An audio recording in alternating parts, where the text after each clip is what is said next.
Stories about how people would go through college, complete college for this one career, and then never want to do that career once they've actually worked a day. And I did not want to do this when I started to do my pre-vet. So I got a head start in working at an animal clinic so that I would know what I'm getting myself into. My name's Taylor Ivy. This is my wildcard speech for Introduction to Public Speaking, Spring 2021. I'm going to be talking to you about getting a head start in your career path. So it's not just in veterinary medicine. This applies to any career that you have to go through college to get into. Not even just for medical practices, but other things too, like teaching.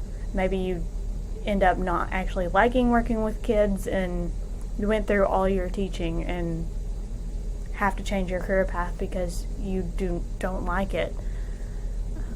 What this actually does for you with getting experience while you're in school is it allows you to make connections before entering the workforce so that you will have support in what you're doing. You'll know some people so that you can ask them questions if you have any questions.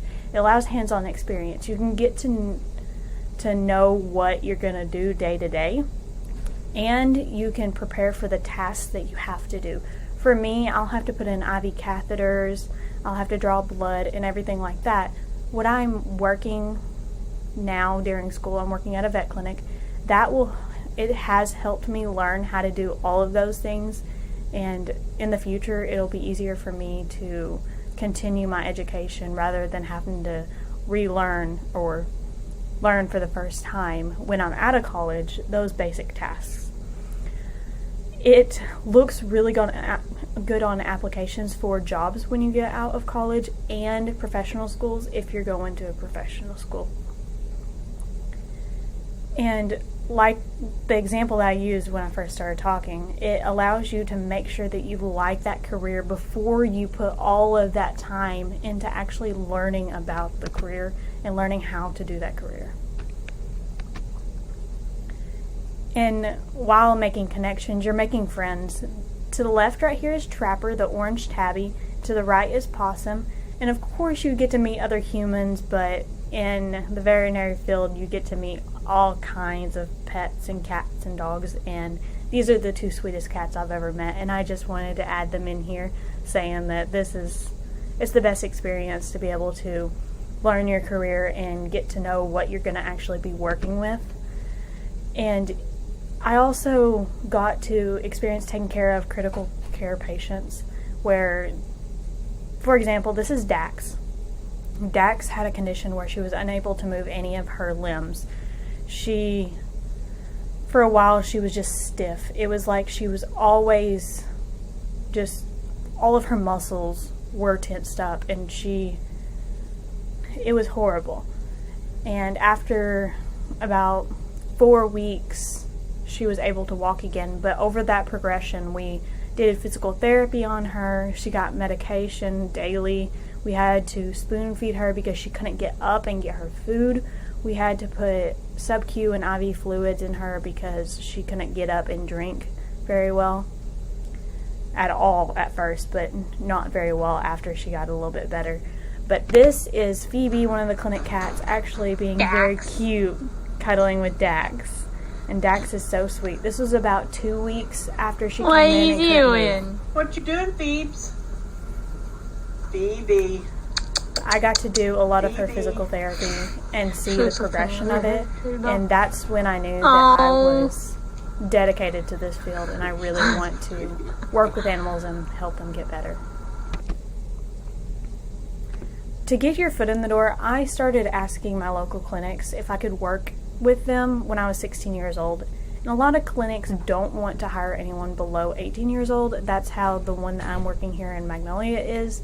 But the one I worked with at home, which is Westridge Animal Center, they actually hired me when I was 18 years old, or 17 years old, when I was a senior in high school.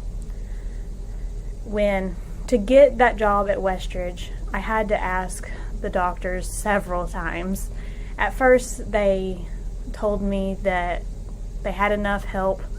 That was the summer before my junior year. I wanted to work after school, 3 o'clock to 5 o'clock, to do kennels, and they told me that they can't do that because they have enough help. But that next summer, before my senior year, I asked them if I could shadow rather than applying for a job. And while I was shadowing, I actually did end up applying for the job again, and they decided to hire me because they seen how much I wanted to work in that career field, and they were pretty much teaching me while I was shadowing too, so it was a win-win for both the clinic and I. That is how I got into it, but the things that I've gained from that, I was able to list my hours of working at that clinic on the scholarship applications that mentioned that I wanted to be a pre-vet major, so that they would know that I wanted to go into that career. Because if you say that you haven't been to a clinic, shadowed at a clinic or anything, they'll go, maybe we don't want to give her money because she might not actually want to do that, and they'll be on the edge of not wanting to. But if they know that you have had experience, they're going to be like, oh, she knows what she's getting into, let's give her money to support her. I was also able to make connections here in Magnolia to get a job at Eastridge Animal Hospital, and I got good references because the two doctors actually know each other, and I just have a really good boss over there at Westridge, and she helped me get in, and I actually shadowed for a few weeks over here, and he agreed with her that I was a good fit for the job, and that's how I got over here. It has extremely helped me decide that I want to go on to be a vet. And here's another example of getting to meet sweet dogs and, of course, people, but I love meeting the animals and making Coco. connections. This is Coco. She's the sweetest little thing. Good girl. What are you doing? Thank you for listening to my speech. This is my wildcard speech for Introduction to Public Speaking, Spring 2021. Thank you.